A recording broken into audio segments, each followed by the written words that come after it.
Okay, so hello everyone, and welcome to our next lecture. And today we are going to discuss dimensional analysis. आपको याद होगा last lecture में मैंने आपको dimension पढ़ाया था. इस लेक्चर में मैं आपको डायमेंशनल एनालिसिस पढ़ाने वाला हूँ. What do you mean by dimensional analysis? Dimension को यूज करना is called as dimensional analysis. Dimension को अप्लाई करना is called as dimensional analysis. तो डायमेंशन यूज करके हम कुछ कुछ चीजें कर सकते हैं, उसको हम लोग डायमेंशनल एनालिसिस बोलते हैं. अब सबसे पहले डायमेंशनल एनालिसिस हम लोग क्या क्या कर सकते हैं. तो बेसिकली डायमेंशन का इस्तेमाल करके हम तीन टाइप के एनालिसिस कर सकते हैं. डायमेंशन का इस्तेमाल करके हम लोग तीन टाइप के एनालिसिस कर सकते हैं. उन तीन टाइप के एनालिसिस को हम लोग बोलते हैं there are 3 uses of dimensional analysis. ठीक है, उसमें पहला क्या है? पहला है फिजिकल इक्वेशन करेक्ट है या नहीं, ये हम चेक कर सकते हैं.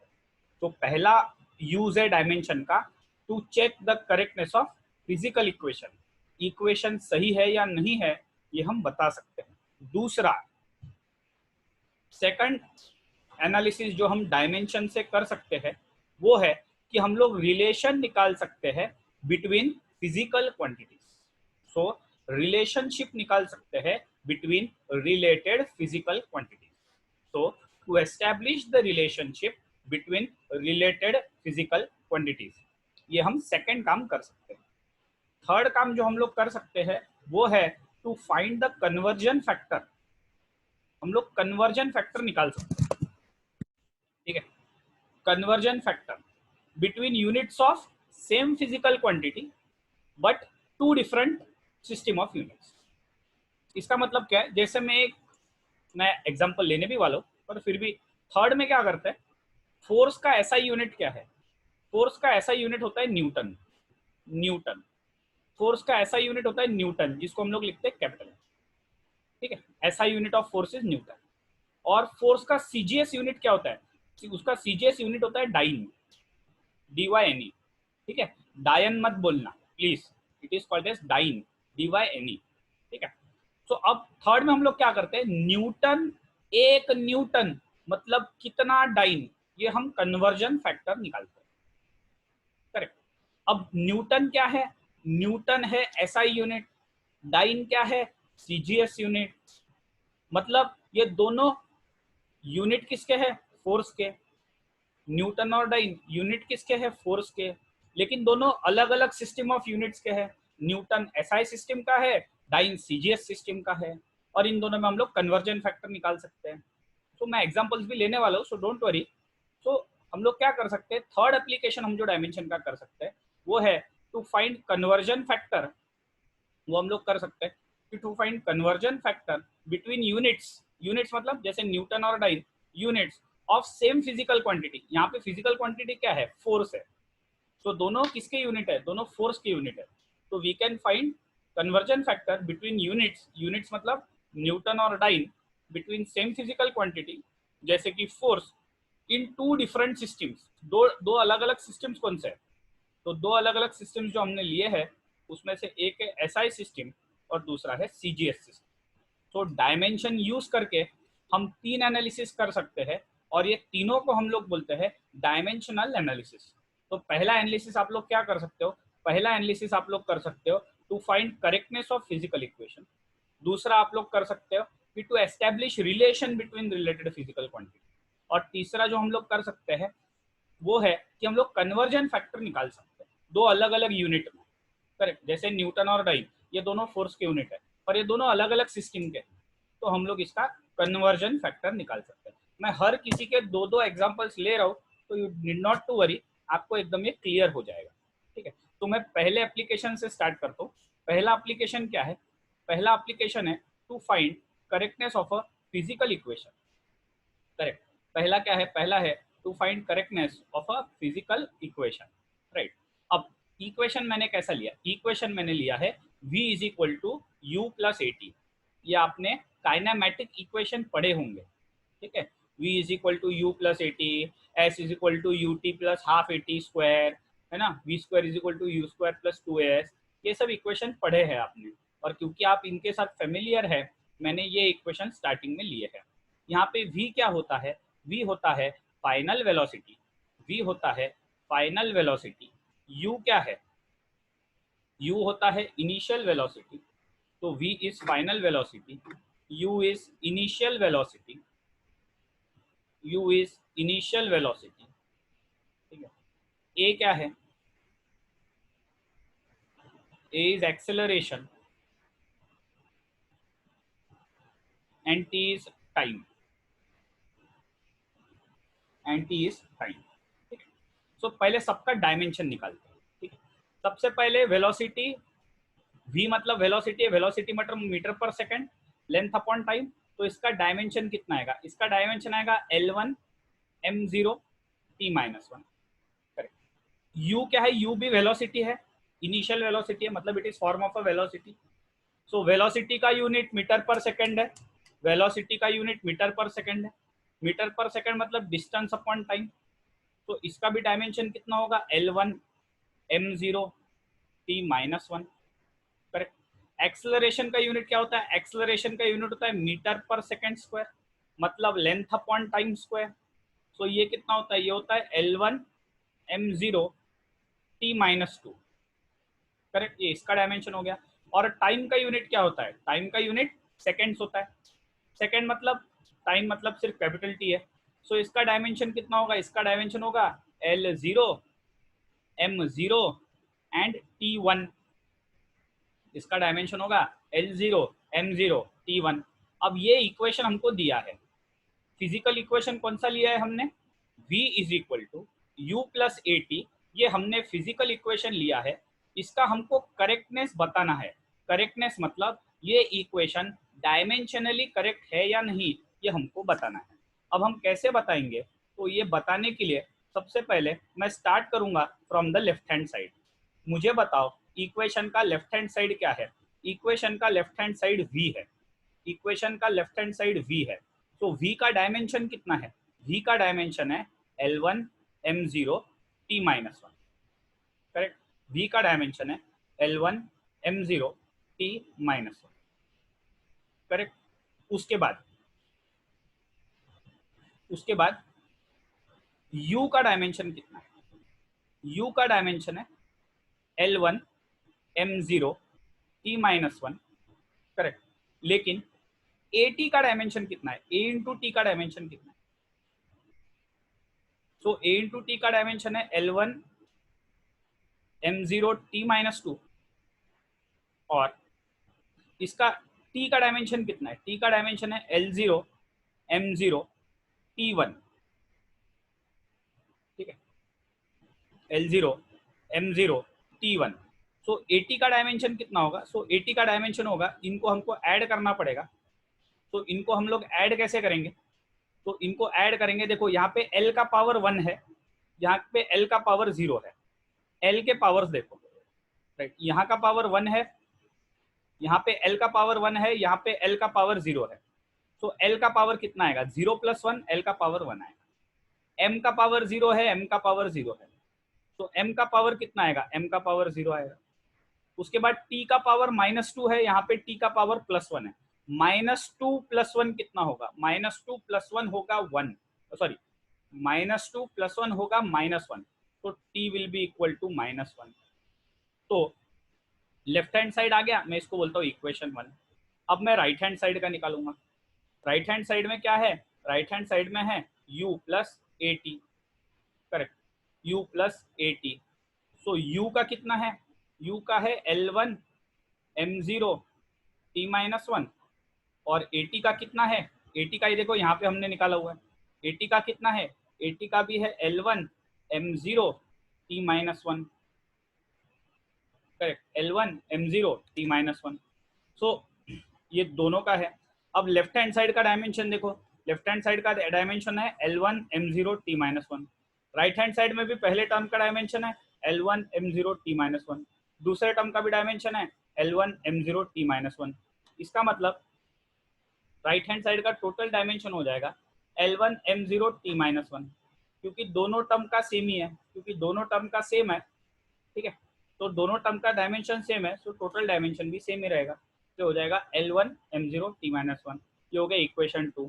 मैं इक्वेशन 1 एंड 2 से क्या बोल सकता हूँ, मैं बोल सकता हूँ from 1 and 2 LHS is equal to RHS। तो मैं बोलूंगा दैट द गिवन इक्वेशन मैं बोलूंगा that the given equation is dimensionally correct. मैं बोलूंगा that the given equation is dimensionally correct. ठीक है, सो आपको क्या निकालना है, आपको ये सारे क्वांटिटीज का, जैसे v का डायमेंशन, u का डायमेंशन, at का डायमेंशन, फिर at मल्टीप्लाइड है तो at मल्टीप्लाइड होने के कारण उसका कंबाइंड डायमेंशन हमने निकाला, राइट। at मल्टीप्लाइड होने के कारण उसका कंबाइंड डायमेंशन हमने निकाला, राइट। और कंबाइंड डायमेंशन निकाल के हमने लेफ्ट हैंड साइड का अलग डायमेंशन निकाला, राइट हैंड साइड का अलग डायमेंशन निकाला, और फिर हमने उसको कंपेयर किया। ठीक है, इक्वल आया तो मैं बोलूंगा equation is dimensionally correct, equation same नहीं आया तो मैं बोलूंगा डायमेंशनली करेक्ट नहीं है। एक और एग्जांपल लेते हैं ताकि आपको अच्छे से समझ जाए। तो my next example is s is equal to U T plus half A T square. तो s क्या होता है, s होता है डिस्प्लेसमेंट। अगर आपको याद होगा what was s was displacement. और डिस्प्लेसमेंट का यूनिट क्या है, डिस्प्लेसमेंट मतलब डिस्टेंस कवर्ड, डिस्प्लेसमेंट मतलब डिस्टेंस कवर्ड। और डिस्प्लेसमेंट का यूनिट क्या होता है, डिस्प्लेसमेंट का यूनिट मीटर होता है। मीटर मतलब ये लेंथ हो गया, तो इसका डायमेंशन कितना आएगा, इसका डायमेंशन आएगा L1 M0 T0। उसके बाद u क्या है, u इनिशियल वेलोसिटी है, u इज इनिशियल वेलोसिटी। क्योंकि u इज इनिशियल वेलोसिटी का यूनिट होता है मीटर पर सेकंड। मीटर पर सेकंड मतलब लेंथ अपॉन टाइम। तो ये कितना आएगा, ये आएगा L1, ये आएगा M0, ये आएगा T-1। उसके बाद t क्या है, t टाइम है। टाइम का यूनिट क्या है, टाइम का यूनिट सेकंड है। सेकंड मतलब कैपिटल टी। तो इसका डायमेंशन कितना आएगा, ये आएगा L0, ये आएगा M0, और ये आएगा T1। ये हो गया t का डायमेंशन। फिर एक्सेलरेशन का डायमेंशन कितना होगा, a इज एक्सेलरेशन। एक्सेलरेशन का डायमेंशन होता है मीटर पर second square, so it is length upon time square. तो ये कितना आएगा, ये आएगा L1 M0, और क्योंकि वो t डिनोमिनेटर में है मैं बोलूंगा t टू द पावर -2। ये हो गया एक्सेलरेशन का डायमेंशन। अब हमको ये इक्वेशन का डायमेंशनल करेक्टनेस चेक करना है कि ये इक्वेशन डायमेंशनली करेक्ट है या नहीं है। तो मैं स्टार्ट करता हूँ सबसे पहले लेफ्ट हैंड साइड से। लेफ्ट हैंड साइड में कौन है, सो लेफ्ट हैंड साइड में सिर्फ s है। s का डायमेंशन क्या है, s का डायमेंशन है L1 M0 T0। मैं इसको बोलता हूँ इक्वेशन 1। अब राइट हैंड साइड में दो टर्म है, पहला टर्म है ut, दूसरा टर्म है at स्क्वायर। तो सबसे पहले मैं ut का डायमेंशन निकालता हूँ। u का डायमेंशन क्या है, L1 M0, u का डायमेंशन क्या है, सो u का डायमेंशन है L1 M0 T-1, और इसका डायमेंशन कितना है, ये है L0 M0, और ये है T1, करेक्ट। ये है L0 M0, और ये है T1, करेक्ट। ये टाइम का डायमेंशन है। अब हम लोग क्या करेंगे, पावर्स को ऐड करेंगे, L के पावर को ऐड करेंगे, M के पावर्स को ऐड करेंगे, और T के पावर्स को ऐड करेंगे। तो एक मिनट, तो ये हो गया ut। चलो अब पावर्स देखो सब लोग, पावर देखो, ut है, पावर देखो। तो L का पावर 1 है, यहाँ पे L का पावर 0 है, तो L का पावर कितना आएगा हमारा, तो यहाँ पे आएगा L का पावर आएगा L1 आएगा, क्योंकि 0+1। फिर यहाँ पे M का 0 है, यहाँ पे M का 0 है, तो M का पावर कितना आएगा, M का पावर 0 आएगा। उसके बाद T का पावर कितना है, T का पावर -1 है, T का पावर 1 है, तो T का पावर कितना आएगा, T का पावर 0 आएगा। ठीक है, ये हो गया ut। फिर at स्क्वायर, तो a कितना आएगा, L1 M0 T-2। ठीक है, और फिर यहाँ पे टाइम का स्क्वायर है, पर टाइम का डायमेंशन कितना है, टाइम का डायमेंशन है L0 M0 T1, लेकिन यहाँ पे t स्क्वायर है, तो ये डायमेंशन को भी मैं स्क्वायर करूंगा। तो ये 80 स्क्वायर का कितना हो जाएगा, 80 स्क्वायर, आप समझ रहे हो ना। ये मैंने ये वाला डायमेंशन किसका लिखा, तो ये वाला डायमेंशन हमने ए का लिखा है और ये वाला डायमेंशन टी का लिखा और उसको मैंने स्क्वायर कर दिया क्योंकि टी स्क्वायर है हमारे पास। तो ये कितना हो जाएगा, ये हो जाएगा L1 M0 T-2 और ये कितना हो जाएगा, ये हो जाएगा L0 M0 T is equal to, तो 80 स्क्वायर कितना होगा, तो 80 स्क्वायर होगा L1 M0 और ये T0। ऐसा क्यों, क्योंकि हमको पावर को ऐड करना है। पावर्स को चेक करो, ठीक है। तो पावर कैसा है, ये 1 है, यहाँ पे 0 है, तो 1 + 0 कितना होगा, 1 + 0 1 होगा। फिर यहाँ पे पावर 0 है, यहाँ पे पावर 0 है, 0 + 0 कितना होगा, 0 + 0 0 आएगा। उसके बाद -2 + 2, -2 + 2 कितना आएगा, 0 आएगा। तो ये आएगा 80 स्क्वायर का। अब मुझे बताओ राइट हैंड साइड क्या है, तो मैं बोलूंगा right hand side is UT + half 80 square, correct. So right hand side will be, UT का डायमेंशन कितना है, UT का डायमेंशन है L1 M0 T0 plus half 80 square का डायमेंशन क्या है, L1 M0 T0, करेक्ट। इसका भी डायमेंशन क्या है, L1 M0 T0। और क्योंकि दोनों जो टर्म ऐड हो रहे हैं दोनों का डायमेंशन सेम है। अच्छा याद रखना 1/2 क्या है, 1/2 कांस्टेंट है और कांस्टेंट का डायमेंशन नहीं होता। तो मैं 1/2 के लिए क्या बोलूंगा, 1/2 is constant and it is dimensionless. Constant का डायमेंशन नहीं होता।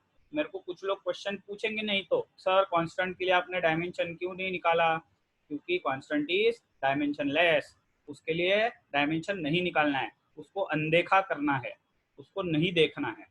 तो ये हो गया L1, ये हो गया M0, ये हो गया T0, ठीक है। ये हो गया इक्वेशन 2। फिर से आप फ्रॉम 1 and 2, फ्रॉम 1 and 2 देखो, लेफ्ट हैंड साइड का डायमेंशन और राइट हैंड साइड का डायमेंशन सेम है, तो मैं बोलूंगा LHS is equal to RHS। तो मैं यहाँ पे कमेंट क्या लिख सकता हूँ, मैं कमेंट लिख सकता हूँ कि the given equation is dimensionally correct. The given equation is dimensionally correct. The given equation is dimensionally correct. ठीक है। तो ऐसा अगर आपको इक्वेशन दिया है तो आपको उसका डायमेंशनल करेक्टनेस पता करना आना चाहिए। ये हो गया हमारा पहला टाइप या पहला एप्लीकेशन, ठीक है।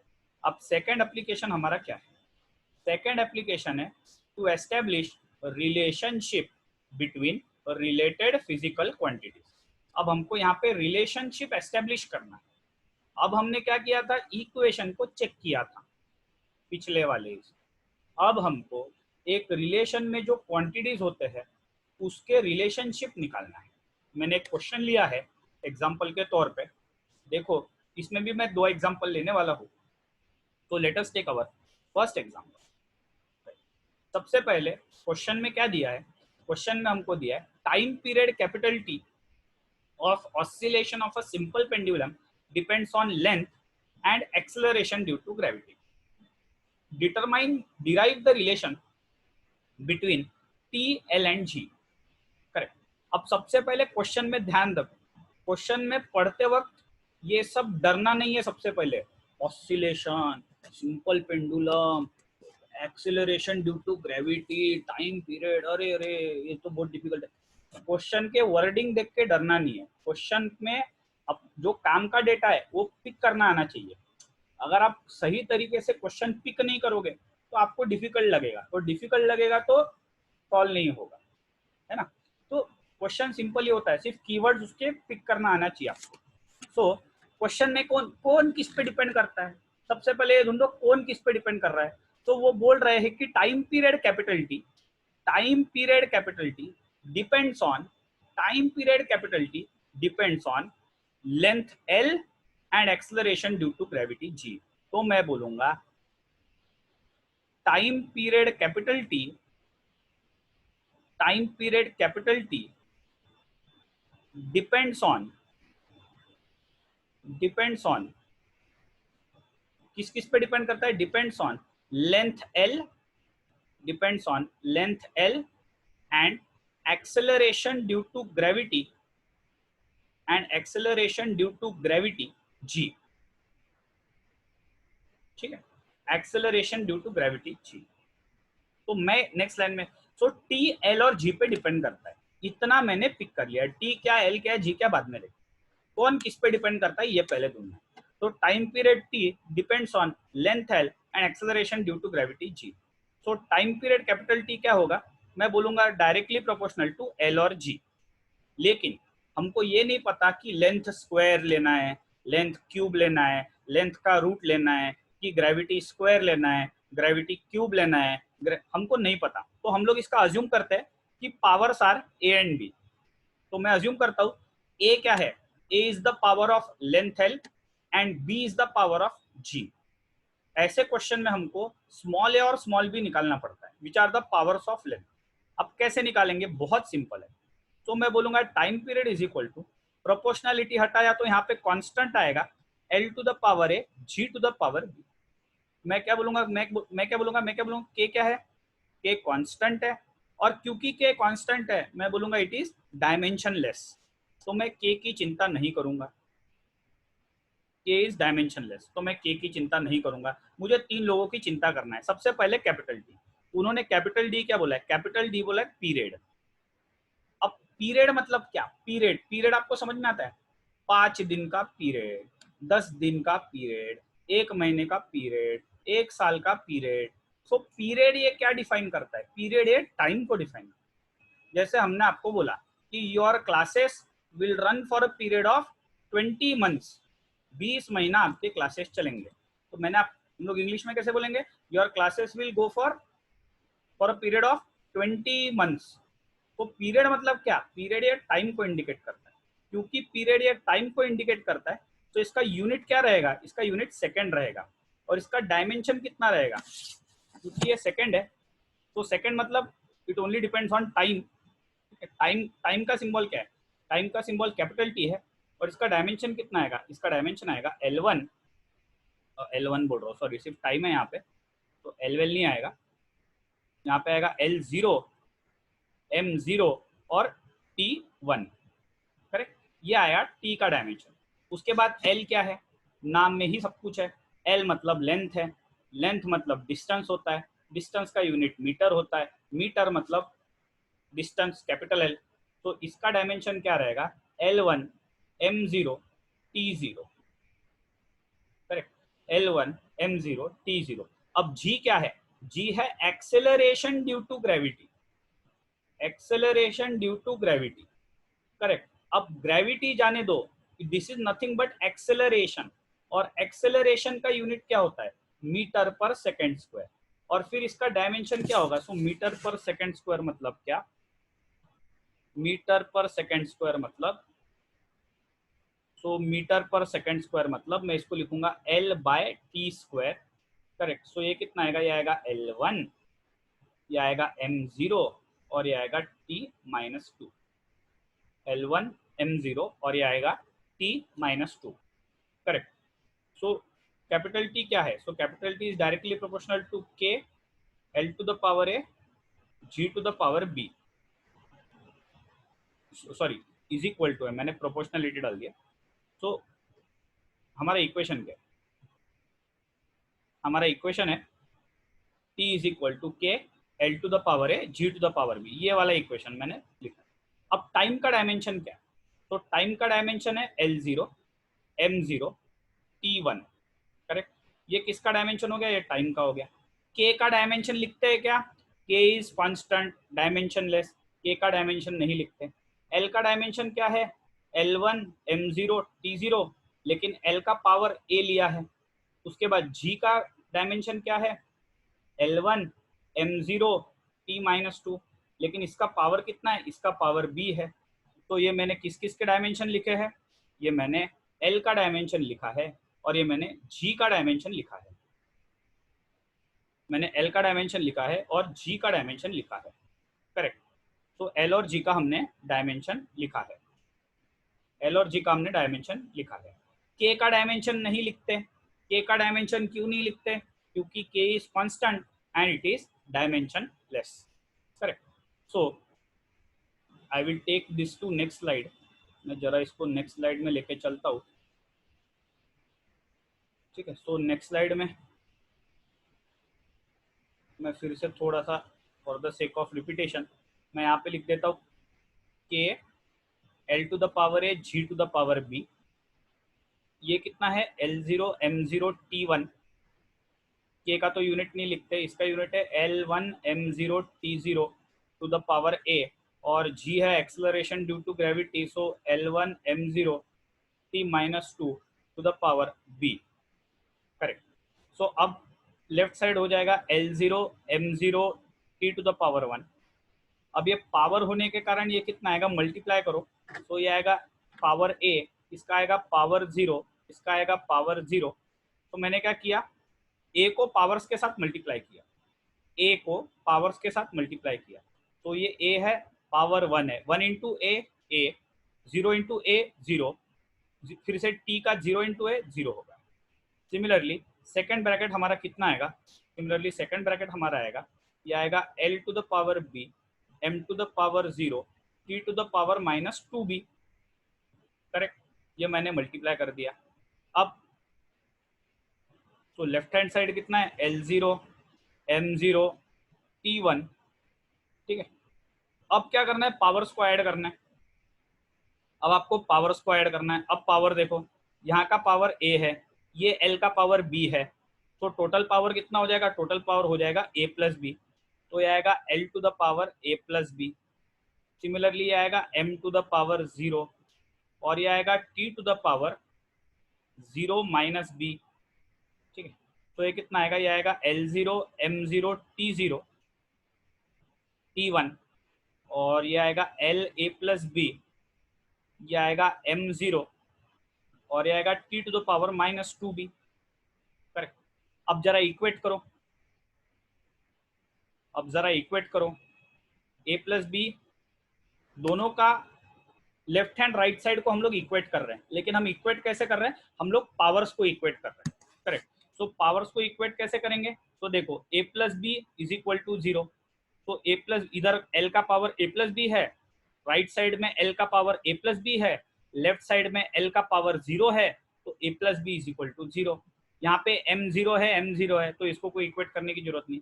फिर यहाँ पे लेफ्ट साइड में T का पावर 1 है, राइट साइड में T का पावर माइनस 2B है, तो दूसरा रिलेशन आएगा 2B minus 2B is equal to 1, क्योंकि लेफ्ट साइड में T का पावर 1 है, राइट साइड में T का पावर माइनस 2B है, तो minus 2B is equal to 1 आएगा। तो यहाँ से B का वैल्यू कितना आएगा, B का वैल्यू आएगा -1/2, B का वैल्यू आएगा -1/2, और B का वैल्यू अगर -1/2 है तो A का वैल्यू कितना आएगा, A का वैल्यू आएगा 1/2, करेक्ट। A का वैल्यू आएगा 1/2। तो हमने जो लिखा था k is equal to L to the power A G to the power B, अब हमारा A और B निकल गया है, हमारा A और B निकला है, मतलब A कितना है हमारा 1/2 G to the power, B कितना है, B के जगह मैं लिखूंगा -1/2, ठीक है। सो ये कितना हो गया, ये हो गया k L to the power 1/2, और ये क्योंकि -1/2 है, ये डिनोमिनेटर में जाएगा G, तो ये हो जाएगा 1/2। सो T कितना होगा, k L to the power 1/2, so G to the power -1/2। तो मुझे रिलेशन कितना मिलेगा, अच्छा टू द पावर 1/2 मतलब क्या होता है, टू द पावर 1/2 मतलब अंडर रूट होता है, सो पावर 1/2 मतलब √L डिवाइडेड बाय √G।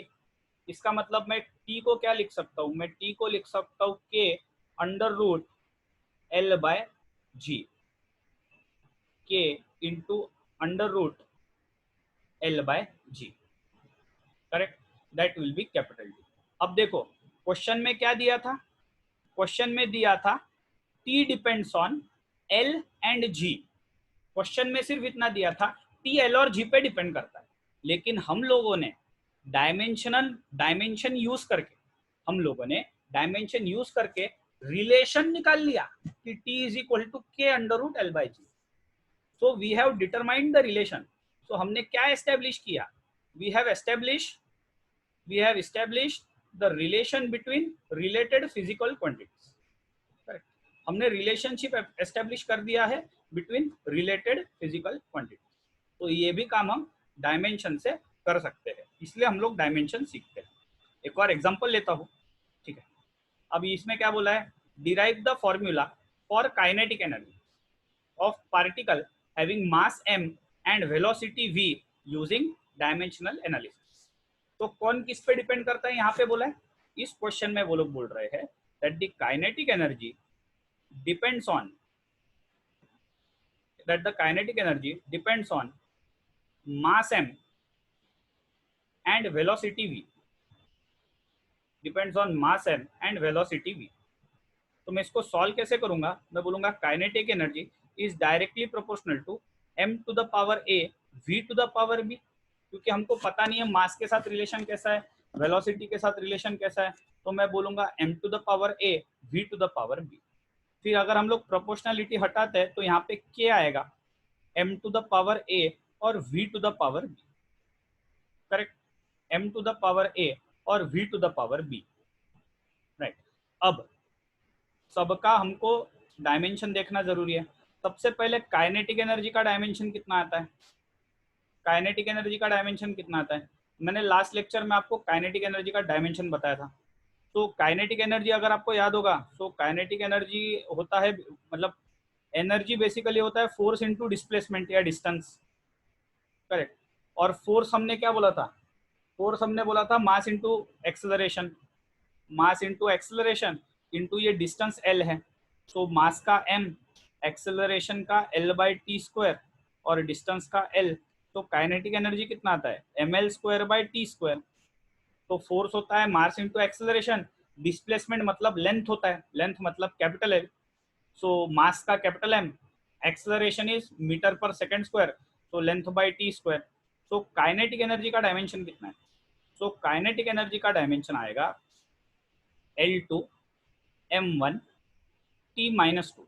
ये मैंने पिछले बार भी आपको करके दिया था पिछले लेक्चर में, तो आप वहां से भी डायरेक्टली देख सकते हो. उसके बाद सेकंड हमको दिया है मास m, मास m, सो मास का सिंबल होता है कैपिटल M, और मास का डायमेंशन कितना होगा, मास का डायमेंशन होगा L0 m1 t0, and velocity,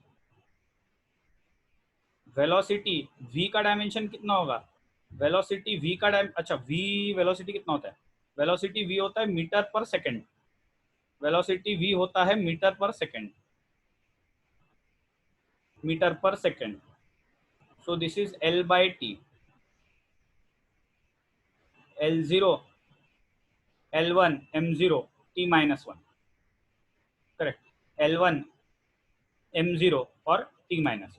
ठीक है, अब हमको यहाँ पे डायमेंशनल करेक्टनेस निकालना है. तो हमारा इक्वेशन क्या है, kinetic energy is k times m to the power a v to the power b. पर याद रखना k क्या है, k कांस्टेंट है, और क्योंकि k कांस्टेंट है मैं क्या बोलूंगा, it is dimensionless.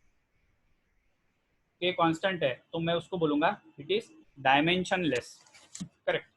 So kinetic energy का कितना है, सो काइनेटिक एनर्जी का है L2 m1 t-2, L2 m1 t-2. फिर मास का क्या है, मास का है L0 m1 t0 to the power a, और वेलोसिटी का कितना है, वेलोसिटी का है L1 m0 t-1 to the power b. मैं काम करता हूँ नेक्स्ट स्लाइड में लेके जाता हूँ, ठीक है. सो थोड़ा सा रिपीटेशन हो रहा है आपके लिए. सो काइनेटिक एनर्जी का फॉर्मूला क्या है, k m to the power a v to the power b. a और b क्यों लेते हैं, क्योंकि हमको पावर नहीं पता है, वही तो हमको कैलकुलेट करना है. तो इसके लिए हम लोग कितना लेते हैं, L2 m1 t-2, ये हो गया काइनेटिक एनर्जी का. मास का कितना है, मास का है L0 m1 t0 to the power a, और वेलोसिटी का कितना है L1 m0 t-1 to the power b, correct. तो ये कितना आएगा, ये आएगा L2 m1 t-2, और ये कितना आएगा, ये आएगा L0 m to the power a t to the power 0, और ये कितना आएगा, ये आएगा L to the power b m to the power 0 and t to the power -b, correct. अब ये कितना आएगा t-2, ठीक है, इज इक्वल टू, अब इसमें पावर साइड करने पड़ेंगे. L का पावर 0 है, यहाँ पे L का पावर b है, सो 0 + b b आएगा. यहाँ पे m का पावर a है, यहाँ पे m का पावर 0 है, a + 0 a, उसके बाद यहाँ पे t का पावर 0 है, यहाँ पे t का पावर -b है, तो 0 -b आएगा -b। ठीक है, अब मैं क्या बोलूंगा, equate the powers of LHS and RHS, left hand right side के पावर्स इक्वेट करो। ठीक है, तो L का पावर क्या है left hand, right hand side में L का पावर B है, राइट हैंड साइड में L का पावर B है, लेफ्ट हैंड साइड में L का पावर 2 है, सो B का वैल्यू 2 आया। इधर A का वैल्यू M का पावर A है, यहाँ पे M का पावर 1 है, सो A इज इक्वल टू 1। यहाँ पे T का पावर -B है और यहाँ पे T का पावर -2 है, तो यहाँ से कितना आएगा, -B is equal to -2। So A का वैल्यू 1 आया और B का वैल्यू 2 आया। करेक्ट, तो हमको दोनों वैल्यूज मिल गए। सो हमारा इक्वेशन क्या था, हमारा इक्वेशन था kinetic energy is constant K m to the power A v to the power B, लेकिन हम A और B निकाल चुके हैं, तो मैं लिखूंगा K, ये आएगा m to the power 1 and v to the power 2। So kinetic energy का रिलेशन क्या आया, K mv square. So kinetic energy का रिलेशन हमने निकाल दिया, it is K mv square. अब क्योंकि बचपन में आपने पढ़ा है, आपको पता है काइनेटिक एनर्जी का कांस्टेंट K कितना होता है, काइनेटिक एनर्जी का कांस्टेंट K 1/2 होता है, इसलिए आपने फॉर्मूला पढ़ा है kinetic energy is half mv square. Correct, kinetic energy is half mv square, ये फॉर्मूला आपने पढ़ा हुआ है। करेक्ट, तो that is how you have to find the relation. ठीक है, तो हमने यहाँ पे क्या एस्टेब्लिश किया है, we have establish relationship between related physical quantity. ये डायमेंशनल एनालिसिस का दूसरा एप्लीकेशन है। Now we will go to third application which is to find the conversion factor. Conversion factor, conversion factor हमको निकालना है। तो इसमें एक एग्जांपल लेता हूँ। तो हम लोग सबसे पहले कन्वर्जन फैक्टर निकाल रहे हैं, so we want to determine the relation. मैंने रिलेशन लिखा है, कुछ लोग यहाँ पे कन्वर्जन फैक्टर भी लिख सकते हैं। तो टू डिटरमाइन द रिलेशन और to determine the conversion factor between joule, joule किसका यूनिट है, SI unit of work done, and erg, erg क्या है, CGS unit of work done. ठीक है, joule is SI unit of work done और erg is CGS unit of work done. सबसे पहले what is the dimension of work done, सबसे पहले what is the dimension of work done, what is the dimension of work done. So dimension of work done होता है L2 m1 t-2।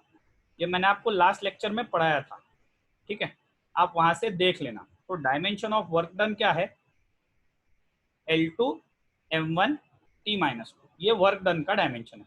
क्योंकि हमको जो दोनों यूनिट दिए हैं, ये दोनों यूनिट वर्क डन के हैं। अब हमको रिलेशन किस किस में निकालना है, जूल में और अर्ग में। तो मुझे बेसिकली क्या निकालना है, मुझे निकालना है एक जूल, मतलब सॉरी, मुझे निकालना है एक जूल मतलब कितना अर्ग। तो मैं बोलता हूँ let 1 joule be equal to x erg, मैं बोलता हूँ let 1 joule be equal to x erg. मुझे x का वैल्यू निकालना है, क्योंकि मुझे अर्ग निकालना है। करेक्ट, मुझे x का वैल्यू निकालना है, x निकाल लिया तो मुझे जूल और अर्ग में रिलेशन पता चल गया। तो मैं बोलूंगा लेट L1 m1 t1 be the length mass time, let L1 m1 and t1 be the length mass and time in SI unit, in SI unit। और मैं बोलता हूँ let L2 m2 t2, let L2 m2 t2 be the length mass time, be the length mass and time in CGS unit। Correct, so ये है SI unit, L1 m1 t1 is length mass time in SI unit, L2 m2 t2 is length mass time in CGS unit।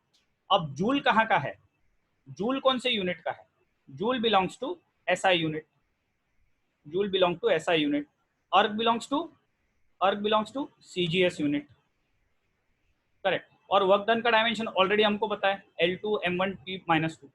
तो मैं इसको क्या लिखूंगा, मैं इसी relation को लिख सकता हूँ। तो हमने लिखा है 1 joule is equal to x erg, correct. So joule के लिए मैं क्या लिखूं, मैं लिखता हूँ M2 L2 M1 T-2 is equal to x, ये भी हो जाएगा L2 M1 T-2। लेकिन यहाँ पे SI यूनिट में हमने इसको बोला है L1 M1 T1, क्योंकि जूल SI यूनिट है तो उसमें हम लोग बोलेंगे L1 M1 T1। और क्योंकि अर्ग CGS यूनिट है, CGS में हम लोग बोल रहे हैं L2 M2 T2। ये हो गया L2 M2 T2। तो I will take you to the next page. So हमारा रिलेशन क्या आया, 1 इंटू ये है L2 M1 T-2, करेक्ट। और इसको हमने बोला है 1 1 और 1, क्योंकि जूल ये SI यूनिट है और SI यूनिट के लिए हम लोग 1 ले रहे हैं। और ये x आएगा, ये आएगा L2 M2 T2 और पावर सेम है 2 1 -2। ये पावर्स मुझे कहाँ से मिला है, ये पावर्स मुझे यहाँ से मिला है, ये पावर्स मुझे यहाँ से मिला है। डायमेंशन हमको पता है वर्क डन का L2 M1 T-2। सिर्फ जूल SI यूनिट है तो L1 M1 T1 लेना, और अगर CGS यूनिट है तो L2 M2 T2 लेना, ठीक है। मैंने उतना ही लिया है, राइट। अब ये क्या हो जाएगा, सो ये हो जाएगा L1 M1 T1 2 1 -2, और ये कितना हो जाएगा, ये हो जाएगा x L2 M2 T2, ये हो जाएगा 2 1 -2। सो x कितना आएगा यहाँ से, सो x आएगा L1 बाय L2 स्क्वायर, ये आएगा M1 by M2 to the power 1, और ये आएगा T1 by T2 to the power -2, correct. तो हमने रेशियो ले लिया है, करेक्ट। अब याद रखो SI यूनिट में, SI यूनिट में हम लोग क्या यूज कर रहे हैं, SI यूनिट के लिए हम लोग यूज कर रहे हैं L1 M1 T1। तो SI यूनिट में लेंथ क्या होता है, मीटर में होता है, मास किलोग्राम में होता है, और टाइम सेकंड में होता है। और CGS यूनिट में, CGS मतलब सेंटीमीटर ग्राम सेकंड। सो L2 M2 T2 लिया है CGS के लिए, हमने CGS के लिए L2 M2 T2 लिया।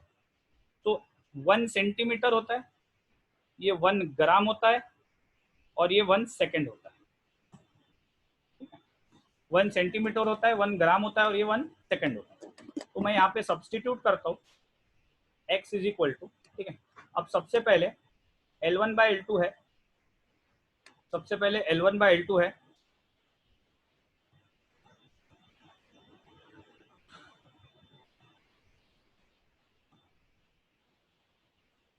तो x is equal to L1 है 1 metre divided by 1 centimetre whole square, फिर ये है 1 kg divided by 1 gram to the power 1, और टाइम दोनों में सेकंड में गिना जाता है। So this is 1 second divided by 1 second to the power -2।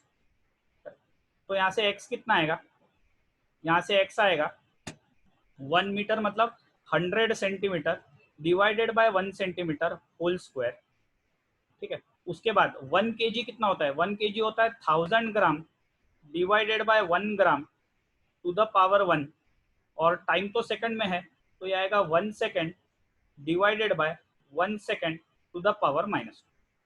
तो ये कितना हो जाएगा, ये हो जाएगा x 100 स्क्वायर, ये हो जाएगा x 100 स्क्वायर।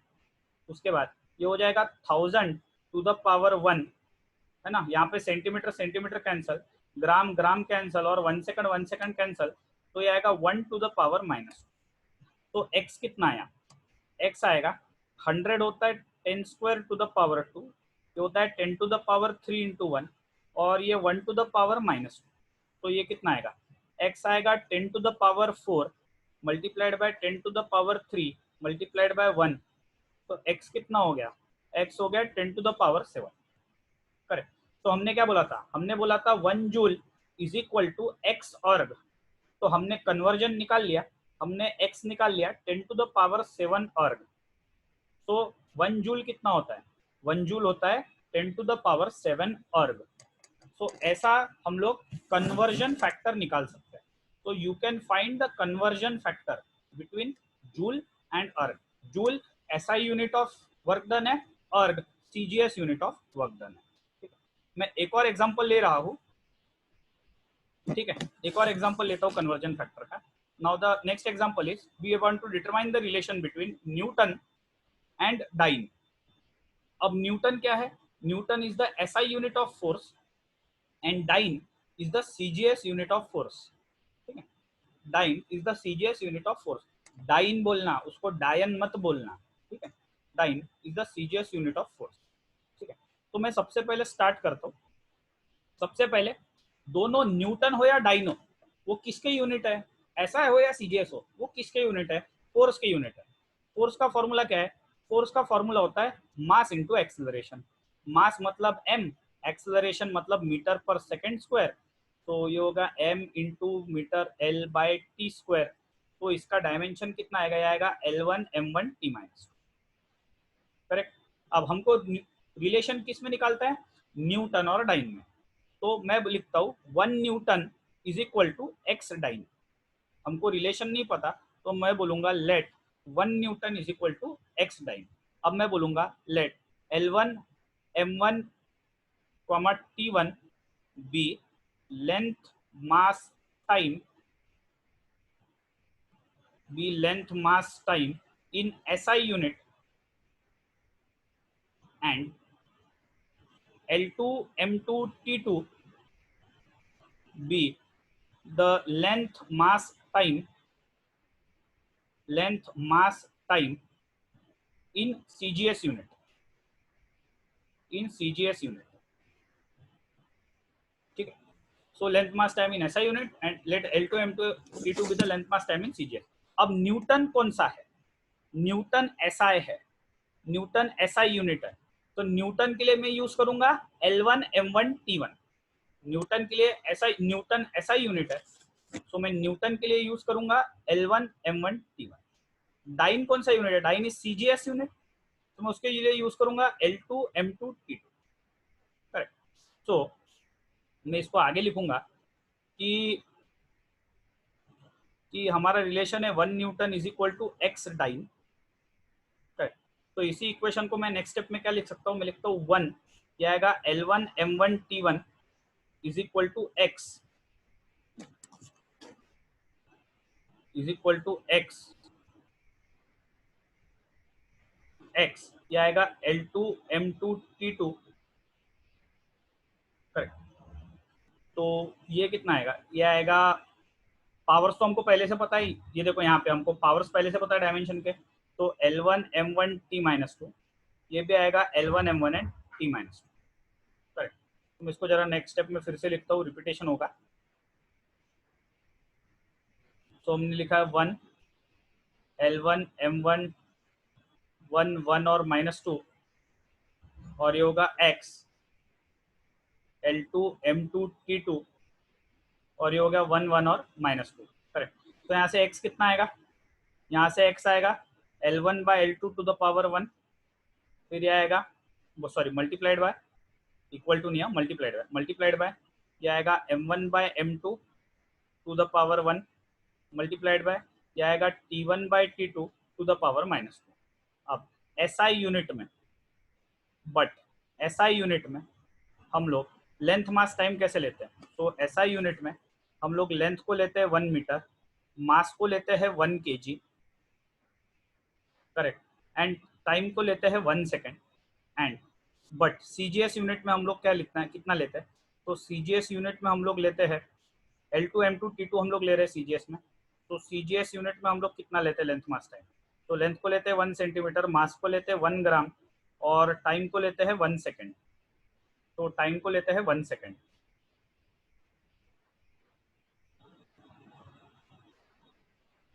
टाइम को लेते हैं 1 सेकेंड। करेक्ट। तो ये x कितना हो जाएगा? x हो जाएगा, ये हो जाएगा 1 metre by 1 centimetre to the power 1, multiplied by ये हो जाएगा 1 kg by 1 gram to the power 1, और मल्टीप्लाइड बाय टाइम कितना है 1 second by 1 second to the power -2। तो अभी 1 मीटर कितना होता है, 1 मीटर होता है 100 centimetre divided by 1 centimetre to the power 1। 1 kg कितना होता है, ये होता है 1000 gram divided by 1 gram to the power 1 multiplied by this is 1 second by 1 second to the power -2। ठीक है, अब centimetre centimetre cancel, gram gram cancel, second second cancel. तो x कितना आएगा, x आएगा 100 to the power 1 multiplied by 1000 to the power 2 multiplied by 1 to the power -2। तो x कितना आएगा, ये आएगा 10 to the power 2 to the power 1 multiplied by 10 to the power, sorry ये पावर 1 है, मैंने यहाँ पे गलत लिख दिया है, ये 1 है, मास का पावर 1 है, तो यहाँ पे पावर 1 चाहिए, पावर 1, और 1 का तो 1 ही आता है। तो x कितना हो जाएगा, x हो जाएगा, ये हो जाएगा 10 टू द पावर 2, ये हो जाएगा 10 टू द पावर 3 और ये हो जाएगा 1। तो x कितना आएगा, ये आएगा 10 टू द पावर 5। तो हमारा रिलेशन क्या है, हमारा रिलेशन है 1 newton is equal to x dyne. तो हमने रिलेशन प्रूव किया कि 1 newton is 10 to the power 5 dyne. Correct, ये होता है तीसरा application, this is the third application. और थर्ड एप्लीकेशन में हमने क्या सीखा, to find the conversion factor. ठीक है, तो ये कुछ होमवर्क क्वेश्चन है जो आपको सॉल्व करना है। आज जो हमने 3 टाइप्स पढ़े हैं, ये 3 टाइप्स के बेसिस पे एक क्वेश्चन है, ये आपको सॉल्व करना है। ठीक है, और सॉल्व करके you have to submit the homework. तो होमवर्क सबमिशन आपको कब करना है, तो 7 क्वेश्चन है total. So please submit your homework, please submit your homework, submit your homework.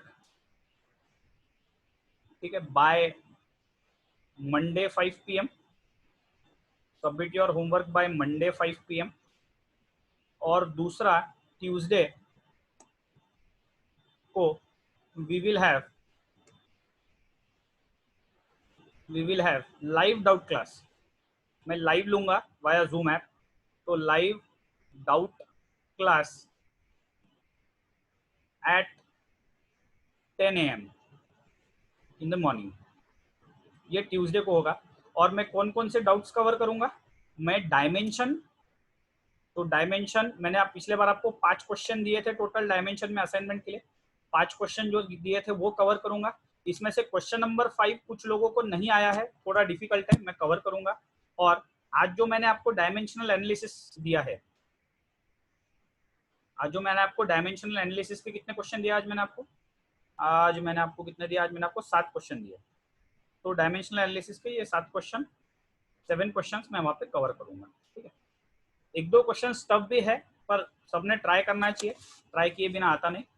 उसके बाद कुछ लोग नए ज्वाइन हुए हैं, अगर उन लोगों को दिक्कत जा रहा है, उनको पीछे वाले लेक्चर्स देखना है, तो वो मुझे पिंग करो व्हाट्सएप पे, मैं उनको लिंक देता हूँ ताकि वो लोग पुराने लेक्चर्स देख सके। मैं सबको ये रिक्वेस्ट करता हूँ कि मेरे यूट्यूब चैनल को सब्सक्राइब कर लो, ताकि कोई भी अपडेट हो तो आपको दिखेगा, और आपने यूट्यूब चैनल सब्सक्राइब किया तो आपको पुराने लेक्चर्स भी दिखेंगे। करेक्ट, और कोई भी डाउट हो, होमवर्क में डाउट हो, मैंने कुछ पढ़ाया हो आपको नहीं समझा हो, होमवर्क में डाउट हो, कोई भी डाउट हो, आप मेरे को फ्रीली व्हाट्सएप पे कांटेक्ट कर सकते हो। मुझे पता है आप नए नए हो, मैं पूरी कोशिश करूंगा आपको हेल्प करने के लिए।